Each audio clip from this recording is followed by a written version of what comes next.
Cara menyusui yang simpel dan benar.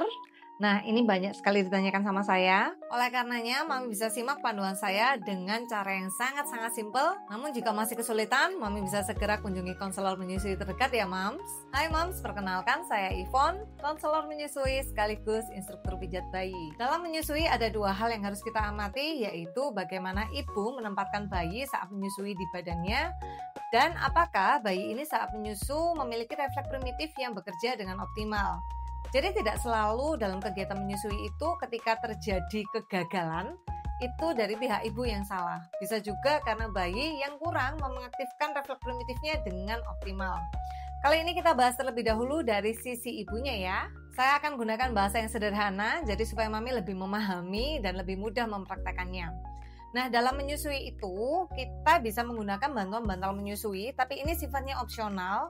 Nanti saya akan jelaskan kapan kita pakai dan kapan kita misalnya boleh nggak pakai bantal menyusui ini.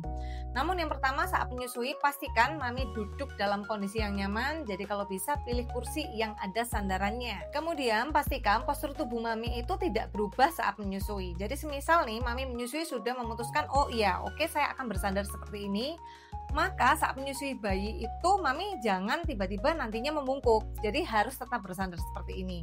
Kalau Mami tegak lurus seperti ini, jadi pastikan dari awal sampai akhir Mami tegak lurus seperti ini. Jadi pastikan dulu untuk postur tubuhnya Mami saat akan menyusui ya. Nah, kegunaan bantal menyusui ini yaitu untuk membantu Mami tidak merubah postur tubuhnya Mami ini tadi. Oke, akan saya langsung praktekkan bagaimana maksudnya. Nah, ketika menggunakan bantal menyusui ini, Mami bisa letakkan bayinya dulu. Pastikan bayinya itu menghadap ke badannya kita. Ya, jadi perutnya, dadanya itu nempel di bagian tubuhnya kita. Kemudian pastikan juga ya saat menyusui tidak menggunakan topi, tidak menggunakan sarung tangan ataupun kaos kaki. Dan pakaian yang digunakan pun kalau bisa bukan yang jenis kayak slipsuit ya Mam, karena itu akan membuat bayi itu lebih sulit bergerak, yang dimana hal ini akan membuat refleks primitif bayi akan berjalan kurang optimal saat kita menyusui bayi. Nah, selanjutnya sebelum kita menyusui bayi, pastikan kondisi puting kita itu Mami harus lihat dulu sejajar dengan hidungnya bayi. Ingat ya, hidung, jadi bukan mulutnya. Tapi ini bukan berarti payudaranya harus kita pegang. Jadi misalnya Mami bersandar seperti ini, ya Mami tinggal lihat ini. Oh, ini hidungnya bayi sudah sejajar belum sama puting saya. Jadi bukan nanti payudaranya Mami pegang, terus Mami sejajarin atau diarahkan. Jadi nggak begitu ya. Jadi payudaranya dalam kondisi tidak dipegang, Mami lihat dulu kondisi putingnya ini apakah sudah sejajar dengan hidungnya bayi. Nah, kalau ini sudah sejajar, yang hal lain harus dipastikan adalah selalu ingat dadanya dan juga perutnya nempel ke badannya kita. Lalu untuk kakinya itu pastikan dia menekuk ke lingkar pinggang kita ini. Satu tangannya ini yang bagian bawah bisa Mami jepit atau arahkan ke bawah, biasanya diarahkan ke belakang ketiak seperti ini. Sementara tangan satunya bisa Mami arahkan ke dadanya kita. Yang menjadi pertanyaan para ibu, kalau putingnya sejajar dengan hidung, lalu bagaimana bayi itu bisa menghisap payudara ibu? Oke, kali ini saya akan kasih ilustrasinya. Jadi ketika puting kita ini sejajar dengan hidung, cara memasukkannya adalah putingnya kita geserkan dulu ke hidungnya. Nanti bayi akan otomatis mendongakkan kepalanya seperti ini. Nah, ketika bayi sudah mendongakkan kepalanya seperti ini, kita nggak perlu membungkukkan badan gini untuk masukkan payudara, nggak perlu seperti itu ya. Jadi ketika bayi mendongak begini, otomatis dagunya ini akan lebih dekat dengan payudara kita bagian bawah seperti ini. Lalu dia akan meraup.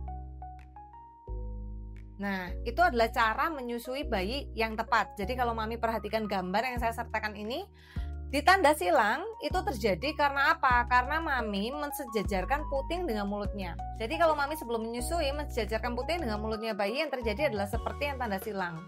Sedangkan ketika yang disejajarkan dengan hidung bayi itu adalah puting kita, maka akan seperti yang tanda centang. Jadi bayi itu akan mendongakkan kepalanya sehingga mulutnya bisa terbuka lebar dan bibirnya terlipat semua keluar. Jadi ingat ya Mam, dalam mensejajarkan puting dengan hidungnya bayi itu bukan dipegang payudaranya terus disejajarkan, karena banyak ibu tuh melakukan kesalahan, yaitu payudaranya dipegang lalu disejajarkan dengan hidungnya bayi. Jadi dalam mensejajarkan itu dalam kondisi payudara Mami tidak dipegang. Jadi Mami cukup arahkan si bayinya ini aja. Ya, jadi kita memegang payudara tuh cuma mengarahkan begini. Lalu ya, ketika bayi sudah hap gitu ya, kondisi badannya kita atau postur tubuhnya kita tuh jangan berubah, jangan terus lebih nunduk supaya putingnya masuk ke mulutnya, jangan. Jadi bayinya yang kita sedikit dekatkan atau lebih peluk ke dalam tubuhnya kita. Nah ini nih gunanya bantal menyusui itu untuk membantu kita menopang tubuh bayi ini tadi. Nah untuk mami-mami yang nantinya melahirkan secara sesar, untuk bayi sesar itu memang agak sedikit kurang optimal saat dia mendongak saat menyusu. Oleh karenanya kalau mami misalnya menyusui bayi, itu mami bisa bantu dengan posisi cross cradle. Jadi misalnya mami menyusui payudara kiri, menyusuinya itu dipegang bayinya pakai tangan kanan. Jadi mami di lehernya begini, mami pegang, dibantu mendongak. Nah, dibantu mendongak seperti ini. Itu tujuannya supaya mulutnya nanti bisa terbuka lebih lebar dan bibirnya bisa terlipat keluar. Sedangkan untuk mami-mami yang melahirkan normal, biasanya memang bayi normal ini pandai banget mendongak. Jadi mami bisa saja menggunakan posisi cradle hold seperti ini saat menyusui. Nah, bagaimana mami yang melahirkan SC supaya bayi ini nantinya bisa mendongak selalu dengan optimal? Karena terkadang ketika kita bantu mendongak, dia bisa agak menunduk lagi. Nah, itu caranya kita bantu dengan pemijatan bayi. Jadi pemijatan bayi itu akan membantu saraf dan otot serta refleks-refleks di tubuh bayi itu berjalan dengan lebih optimal, sehingga nantinya bayi ini bisa menyusu dengan lebih baik selayaknya bayi yang lahir dengan proses normal. Dan tidak hanya itu, baik bayi sesar maupun normal sebaiknya dibantu dengan pemijatan bayi, karena pemijatan bayi ini terbukti ampuh untuk menenangkan emosional si bayi. Sehingga bayi ini juga minim dari tangisan, jadi kita ini nggak panik saat kita akan menyusui si bayi. Nah, kesimpulannya ingat ya mam, sebelum menyusui bayi, mami harus mensejajarkan dulu antara puting mami dengan hidungnya bayi dalam kondisi payudara tidak dipegang. Sekian dulu tips dari saya. Jika mami masih bingung bagaimana posisi dan pelekatan yang tepat saat menyusui, mami bisa langsung konsul dengan admin saya, nanti biar dibantu simulasi dan langkah-langkah yang tepat dalam mengasihi sehingga mami dapat sukses memberikan ASI hingga 2 tahun.